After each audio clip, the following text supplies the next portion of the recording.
Sabina Nikolaevna Spielring foi uma das primeiras mulheres psicanalistas do mundo. Russa, de uma família de mercadores judeus, foi assassinada em 1942 por soldados nazistas na mesma cidade onde nasceu. Casou-se com Pavel Seftel, um médico russo de ascendência judia. Os dois tiveram duas filhas, Renata e Eva. Ambas morreram junto à sua mãe em 1942. Entre 1904 e 1905, Spielring esteve internada no Hospital Burgosli em Zurique como paciente diagnosticada com histeria. Como um exercício didático, vamos recriar os passos de um hipotético tratamento para Sabine, utilizando como base teórica a Gestalt-terapia. Vamos lá.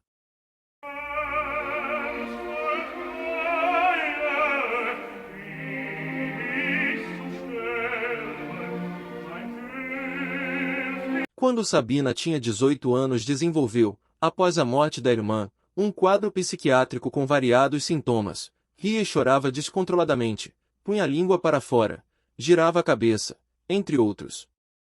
Seria isso que os conceitos psicanalíticos classificavam como conversão histérica.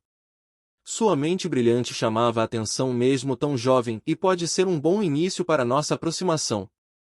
Para a Gestalt-terapia o ser humano é o todo, uma unidade indissociável maior que a soma das partes. Então, para iniciarmos nosso contato com Sabina devemos abandonar o rótulo da doença e do doente. Sabina não consegue atingir uma unidade entre pensar, sentir e agir e essa é a fonte que guiará a ação clínica, reestabelecer a homeostase desse organismo. Tendo isso em vista, qual seria o motivo para tal descompasso entre o organismo e o meio de Sabina? Podemos perceber de antemão que Sabina era uma intelectual brilhante, rivalizando sua perspicácia mesmo com Jung, porém toda essa potência encontrava-se represada. Na sua época não era comum mulheres com ambições acadêmicas ou mesmo com ambições individuais, tudo era contingenciado a um marido e antes disso um pai.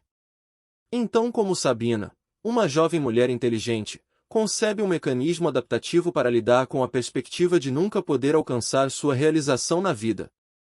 Não concebe, seu organismo desenvolve então mecanismos de defesa para preservar o funcionamento do psiquismo.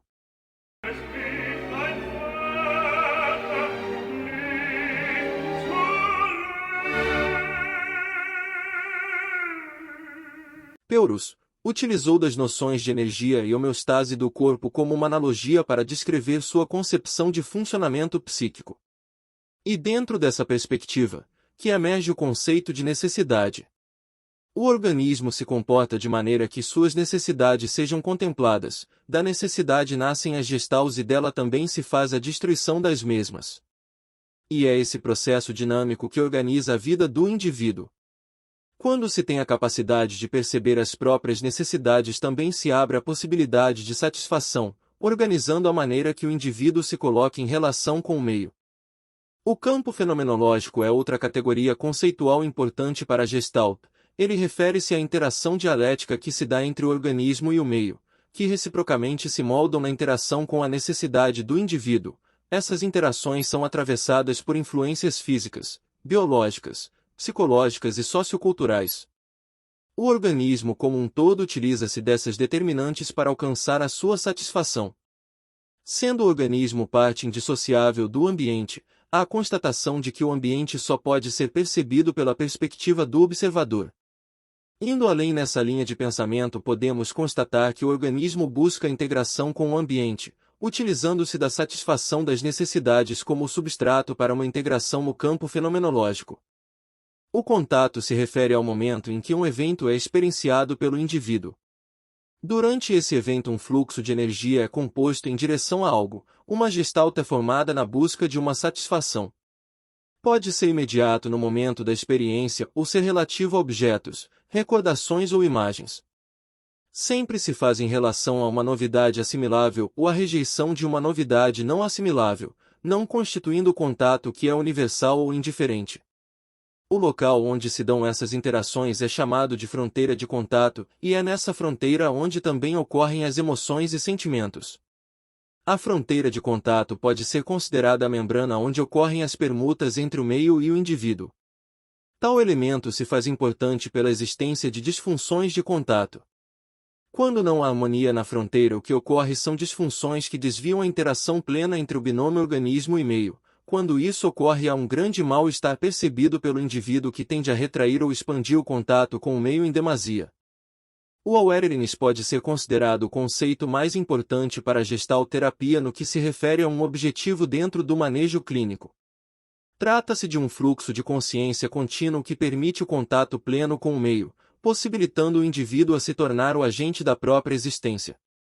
O awareness é uma experiência subjetiva, única para cada indivíduo, possibilita que o sujeito se integre à sua própria essência e torna obsoletos os recursos que não são essenciais à existência plena do sujeito.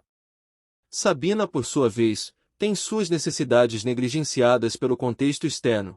Toda a formação reativa que ela mostra durante seu internamento é proveniente de uma incapacidade de se conscientizar do que é preciso para que ela supra essas necessidades. Os efeitos desse cenário são gestalts iniciadas sem encontrar conclusão.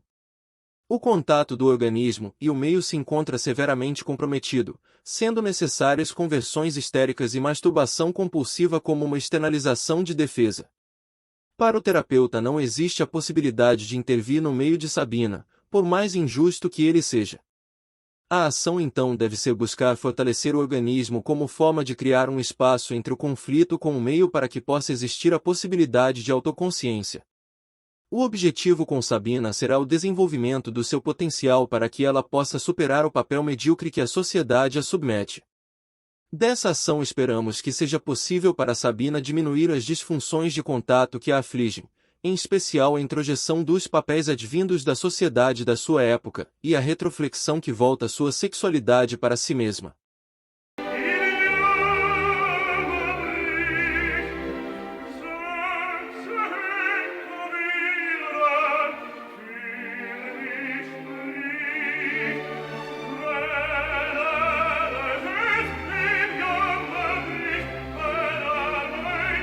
O objetivo com Sabina é desenvolver na relação terapêutica a sua capacidade de identificar e satisfazer suas necessidades. Para isso é preciso que ela possa criar recursos criativos de contato com o meio, de maneira com que o meio não invada sua autodeterminação. Para que o contato com o meio seja feito com awareness, é necessário que haja suportes que sustentem essa relação. Os suportes podem ser a linguagem, inteligência ou fisiológicos, em suma tudo que facilite a assimilação da experiência vivida. Na concepção da gestalterapia, o indivíduo é saudável se sua interação com o meio é feita de maneira criativa para suprir as necessidades. Além disso, parte do que pode ser feito no processo terapêutico de Sabina é buscar a reconciliação com processos inacabados. Assim que ela estiver vinculada e tendo suportes adequados, caso ela perceba a necessidade disso, poderá ser buscado o fechamento dos ciclos da sua relação com seu pai, com a morte de sua irmã, com sua perspectiva de futuro e das aflições vindas do passado. Para isso podem ser utilizados técnicas e experimentos que possam evocar o revivecimento do passado para que seja possível a atualização desses conteúdos no aqui e agora.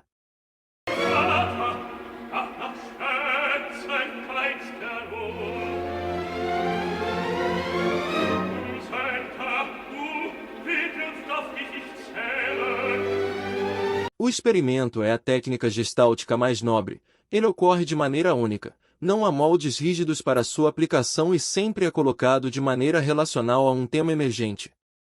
Especificamente pela característica inata que o conceito de experimento tem dentro da teoria gestáltica, que o procedimento para sua aplicação deve ter tanta ou mais atenção que a própria especificidade da técnica. O experimento só se difere da técnica dentro da Gestalt pelo tensionamento que tem em relação a um tema emergente da terapia. O experimento vai tentar implicar o cliente na sua própria experiência, sem ter certeza do que irá surgir no processo. Se trata de evocar uma experiência transformadora.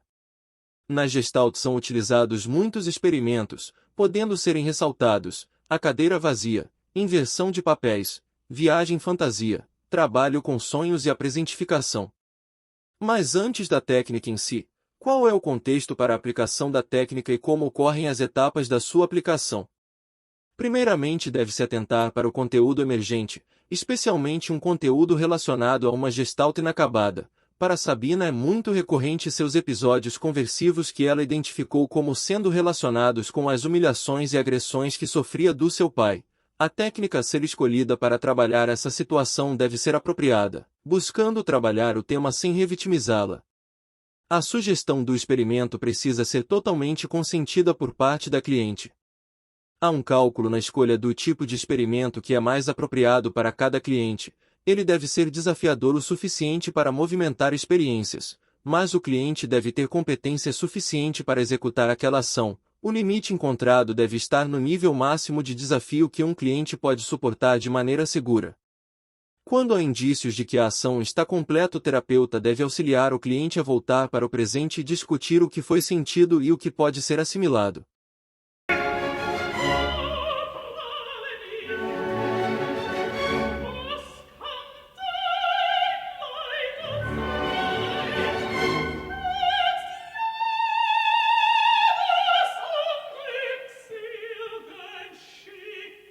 Somente uma viagem no tempo seria capaz de dar resposta para muitas outras questões que surgem mediadas por esse exercício de suposição.